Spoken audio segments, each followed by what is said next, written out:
فلا صدق ولا صلى ولكن كذب وتولى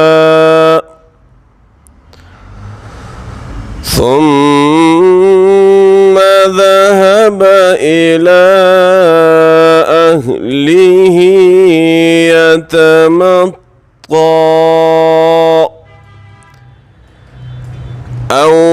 أولى لك فأولى ثم أولى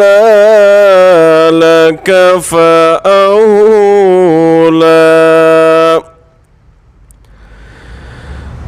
أيحسب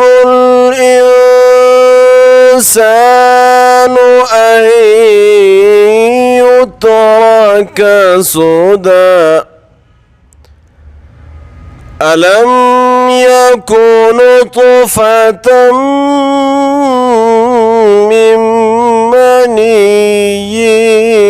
يمنى ثم كان علقة فخلق فسوى